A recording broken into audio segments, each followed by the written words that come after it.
guys, welcome back to Teen with T1D, and today I will be showing you how you can change your T-Slim insulin set. So let's get started. First, you're going to need your needle with the little pointy piece. This is all included when you get the T-Slim. They give you it in separate boxes, so you'll need this needle. Then you'll need the cannula. This is what I call it because I had the other one for a while, the Medtronic, so I call this cannula because I don't, reservoir cannula, it's the same thing. That's the things that holds the insulin, and that's kind of like the extra part in the T-Slim that the Medtronic really didn't have, because like the needle and this was kind of combined where you just fit it into the pump and it was fine. But I mean, this is an extra piece, but I mean it works just the same, but these are the two things. And then you'll need your insertion site. It kind of looks the same as the Medtronic, and of course, as always, insulin. I have two bottles because I'm almost out of one, and then I'm just going to use the new one because I know I won't have enough to fill it up for the other one. So I'll just use a little bit of both because we always want to save this liquid gold. It is so amazing. So let's get started in changing it. First, you're going to grab your needle, this right here. Now don't be scared. I'm just going to say, if you're not prepared to use a needle or you haven't used a needle before, I would advise that your parents do this part, because the needle is pretty long comparatively to like other needles, like the Medtronic needle. Like, I guess a kid could do that, but I recommend like a teenager or someone who is like prepared for this kind of long needle, because like it's super long. Like, I don't know if you can see that in the camera because it might not focus, but it's a pretty long needle, and so it could get poked into a lot of things, especially you. I've never had it poke into me before, but I'm not going to try now. But you're going to pull back to about either whatever your insulin, how much insulin you use in about 3 days is how much you want to pull back. Some people pull back to about 2.5. I pull back to about 3 because I know I'm going to be eating a lot during the weekend, so I'm going to get about 3 so I can last throughout the weekend, because sometimes not all of the insulin, especially on the weekends when I tend to eat a little bit more, that it doesn't last the full 3 days. So I'm going to pull back to the 300 milliliters, so I'm going to pull back to that. And this is important because if you do not do this, and you put this into the insulin bottle, it's not going to do the suction, and it's just a hack that I found out that makes it a whole lot easier to take the insulin out and just create less air bubbles as well. So I'm going to start filling this up, and then I'll show you the rest of the steps as we go. So I don't know if I can get this all on camera because I cannot see the camera, but okay. And then here you go. I don't know. Then you push the needle down, you get all the air into the little bottle, because then it'll force the insulin to fall in, and then it'll create less air bubbles. But you see the air bubble right there? We'll get that out because you can't have the air bubble in this, which will ultimately hook up to your pump. So I'm going to finish filling this up and I'll come right back to you. So this is about the 300 milliliter mark that you're going to have it at, and you see a few air bubbles up here. I'm going to tap them out. With any insulin that you're using, whether or not it's a T-Slim or a Medtronic or something like that, you're always going to get the air bubbles out. With this one, you're going to have to I find the hack that you can put, most of the time, you can put the air bubbles back into the bottle without wasting any insulin, because sometimes, me being as clumsy as I am, I waste some insulin, and I know I don't like doing that. I mean, I know I have enough supply of it, but still not want to waste any. So just like tap around there.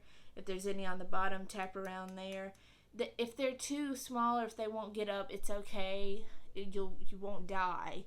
But it's just best to get any air bubbles out, because your sugars won't go all whack if there's a bunch of air bubbles in there, and I just don't recommend that going in there. I'm going to try to put it back in the insulin bottle, but the suction was a little weird with this one, as I said. Yep, for doodles. Sometimes there are a lot more air bubbles, but you know, not all the time.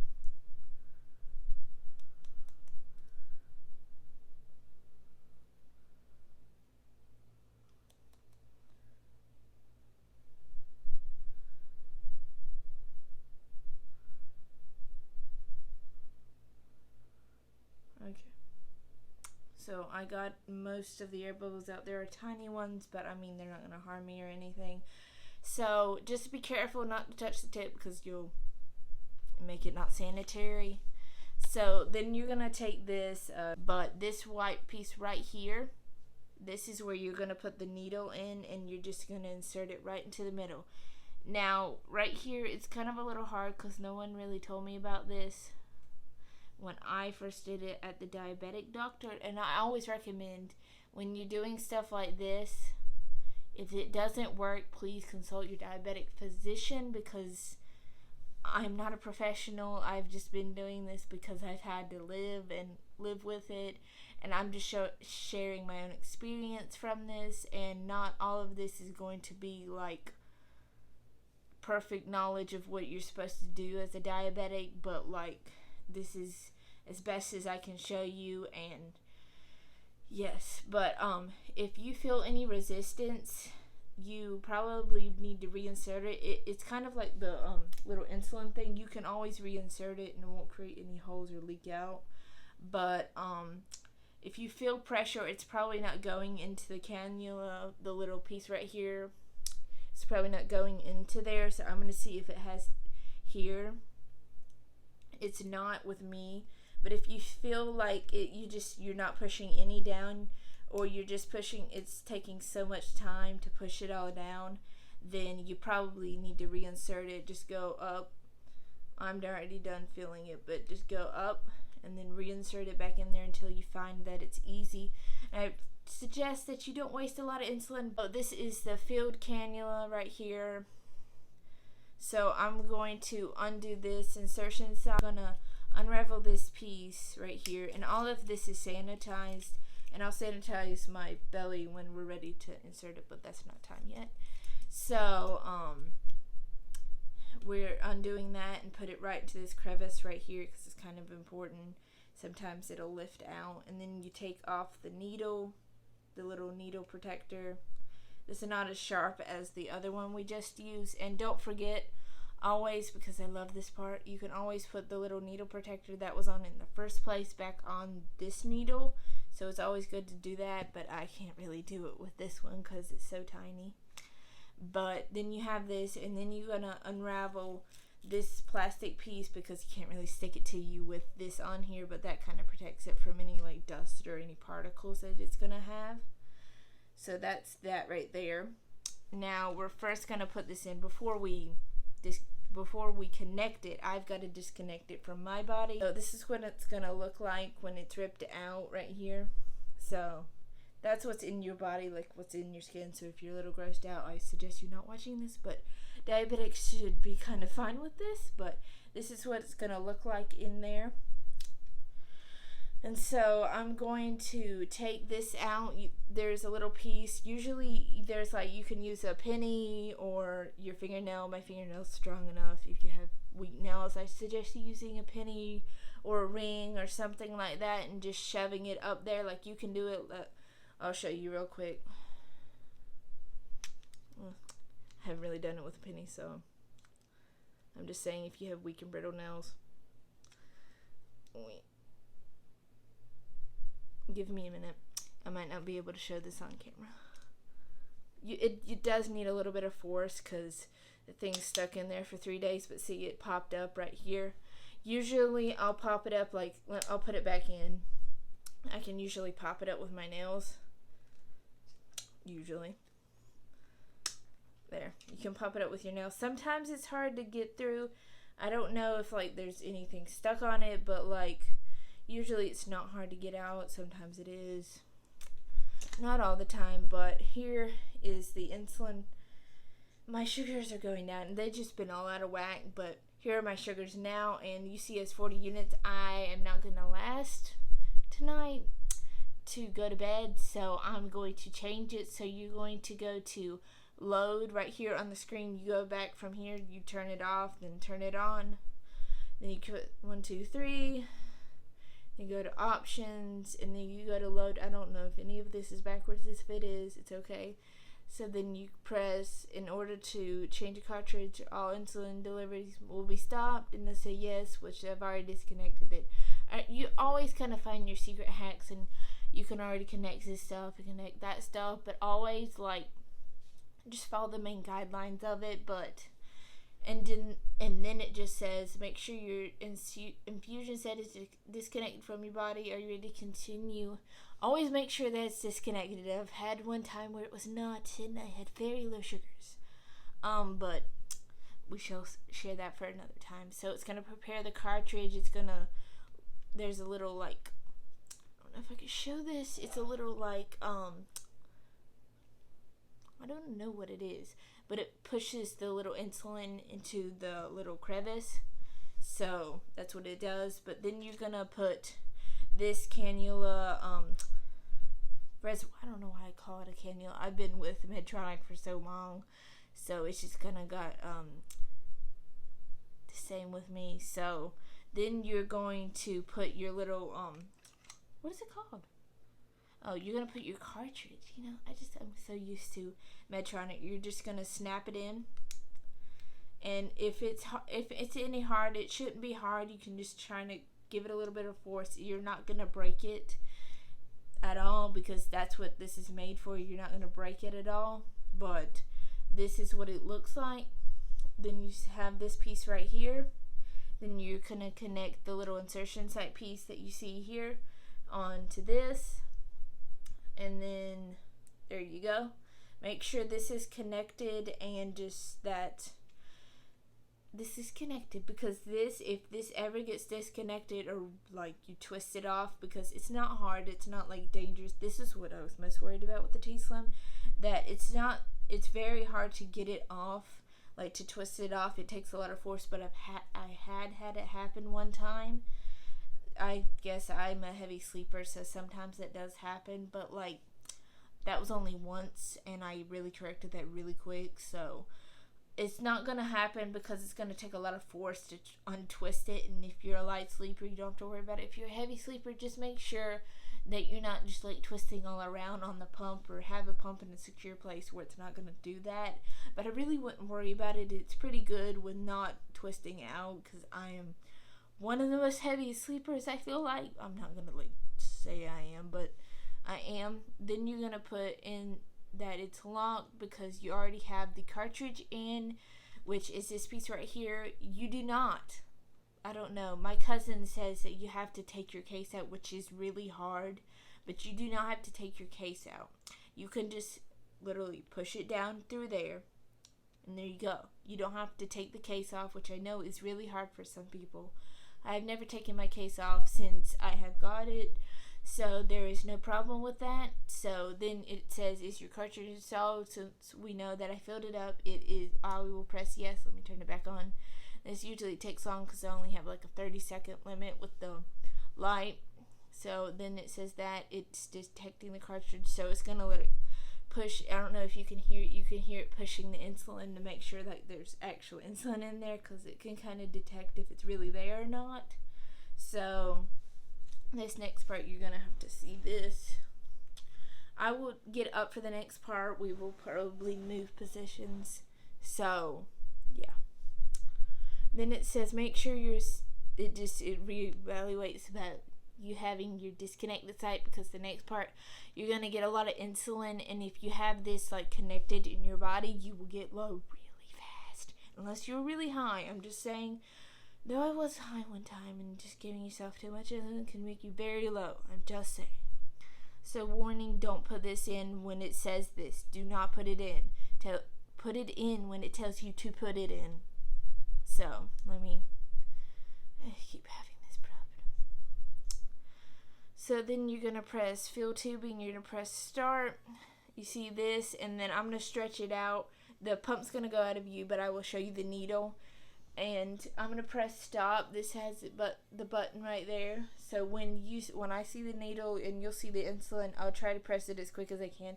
But since I'm videoing, I don't know if I'll be able to. But I'm going to try as fast as I can. There is a limit. You have to get to at least 10 units of insulin before you stop it. Though it's kind of a flaw.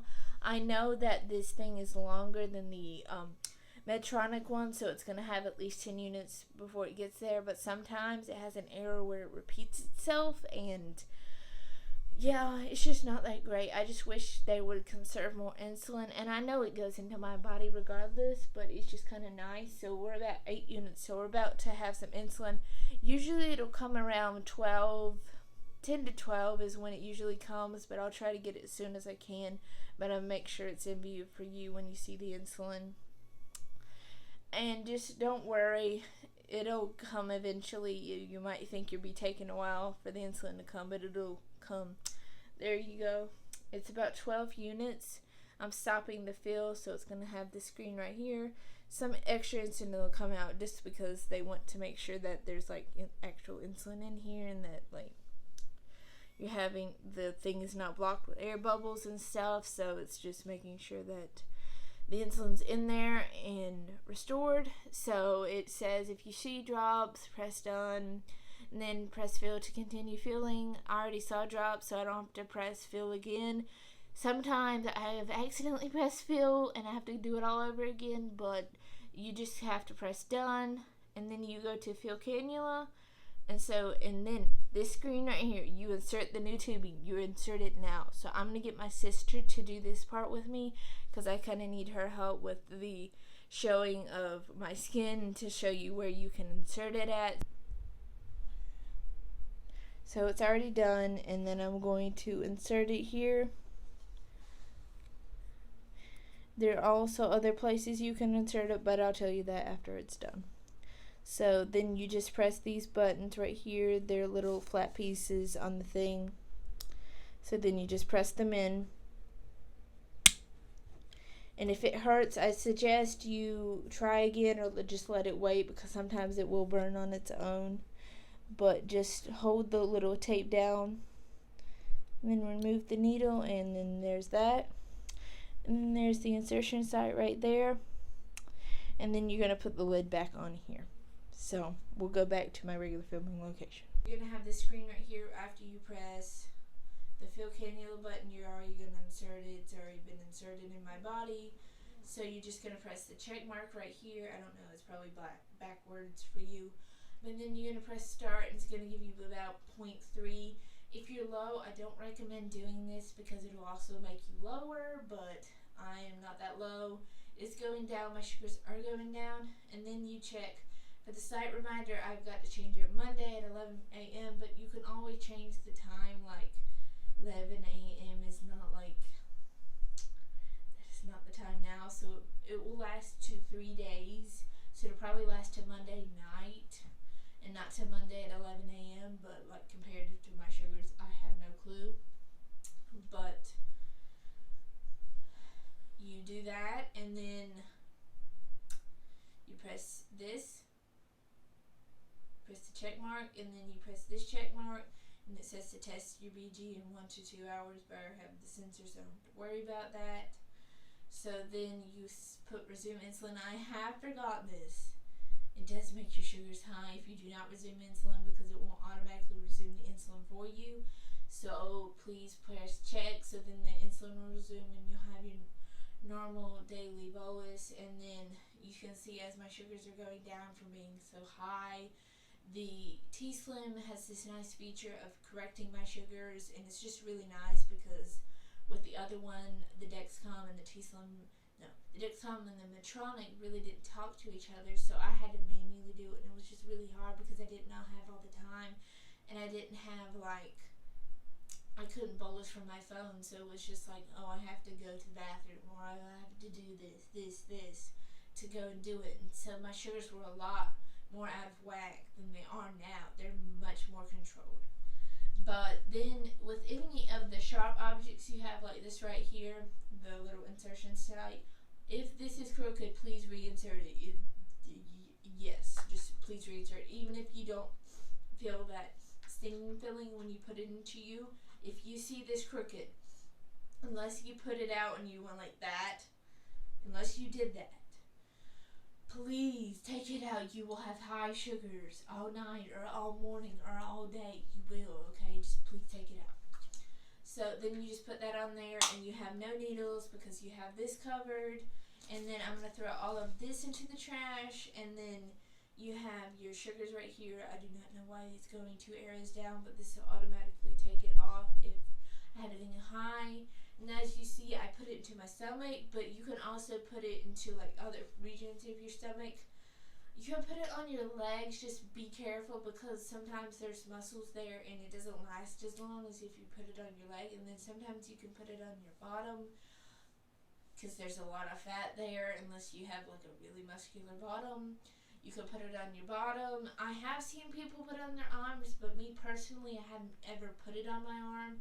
So I just suggest not doing that if you feel like you're brave enough and that you have enough fat on your arms, because it's always important that it's fat, because muscle, it will bleed and cause a bruise, because I have done that before, and don't ever do that. It will still work, but you'll have some bruising and some scarring, so I just suggest you finding a fatty area. And knowing me, I got some fat. But anyway, I just suggest more of like a thicker region of your body. That's where it needs to go, and it doesn't need to go up here, like not at all. Nowhere up here. And then just probably, I guess, on your arms, on your bottom, definitely you can use your bottom. I haven't done that before, but I've used mostly my legs and my stomach, but my diabetic doctor mostly says my stomach and my bottom. But I might try other regions to show you if it works or not. Any vlogs about like showing you if it works if I put it on different places, if it works better if I put it on my arm, if it works better with anything else. And then probably for my next video, I'll be doing how to change the Dexcom sensor. I don't know when that'll come out because I've just changed it today. I just changed it today, but I didn't really have time to film it because we were going places. So that'll probably be the next video coming out, but I'm not for sure. We might do a vlog. Please comment down below if you have any suggestions, questions for videos, anything like that. And I just want to say I'm not professional. I'm not a doctor. I'm not a diabetic doctor, but I would love to help you out as best as I can. But please consult your diabetic doctor, diabetic physician, a physician that knows what they're doing with type 1 diabetes. And just like, please take care of yourself and have a wonderful day. And I hope you enjoyed this video, and if you don't mind liking and subscribing, I would love that, but you do not have to. I'm not forcing you to. I just hope that you'll have a wonderful day and know that you can live with this disease and that you can control it, and that it will, if you have the courage, you can control it and it won't control you. Y'all later, bye.